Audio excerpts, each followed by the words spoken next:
السلام عليكم ورحمة الله وبركاته. الإخوان المتتبعين الأوفياء، كي دايرين؟ بخير، لاباس عليكم؟ نتمنى من الله كل شيء يكون مزيان وكل شيء يكون بخير. الإخوان، مشينا عند واحد السيد صاحبنا، وصاحبنا كنعرفوه، وقلت لنا لقيتو كيطحن في هاد الزنين هذا ديال الأركان، هاد الأمن ديال الأركان. وقلت انا علاش ما نقسم هذا الفيديو مع هاد الإخوان ديالنا. وهذا السيد راه كيتاجر في هادشي، كيبيع ويشري فيه، تبارك الله. كيشري الزنين، كيشري الاركان، وكيصاوب داكشي، ومن ضمن الحاله ديالو مع الخدامه ديالو، وخدام تبارك الله عنده الكليان ديالو. هانتوما كما كتشوفوا الاخوان، راه قاد هذاك الاركان، فسخو، يبسو، قادو، دقو، دخلوا للفران قلاه، وهو كيطحن فيها الاخوان باش يخرج لنا الزيت ديال الاركان.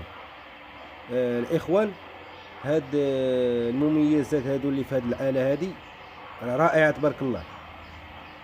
شوفوا كيفاش اختار عليها الاخوان. هادي راه كانت كتخدم باليد، كنخدم فيها واحد المراه، واختار عليها هو داك الموتور اللي قال لها المسائل، ودار لها الدواز ديالها.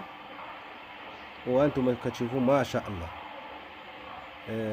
اليوم الاخوان غادي نحط لكم النمره ديال هاد السيد هنايا في هاد اسفل الفيديو. اللي باغي شي كونتيتي ديال هاد الزيت، ولا باغي شي معلومه على هاد الرحا، ولا باغي شي معلومه على هاد الزيت، ولا باغي معلومه على هاد الاملو، ولا شي حاجه، ولا خاصو الزيت، يتواصل معاه. هو راه كيتواجد في النواحي ديال الصويره، وراه تبارك الله السيد راه كونفيونس، راه عنده الكليان ديالو، راه خدام تبارك الله. سيد المهم كونفيونس. دوموندي على شي حاجه بغيتي يصيفطها ليك، يصيفطها ليك. بغيتي تجي عنده، مرحبا بك، كاين فين تريح، كاين فين تبرك، حتى تقاد لك السلعه ديالك، ما كاينش المشكل عنده. مرحبا بكم الاخوان عند هذا السيد هذا. راه السيد كونفيونس، الله يعمرها دار، وراه تبارك الله، الله يعاونو، الله يسهل عليه.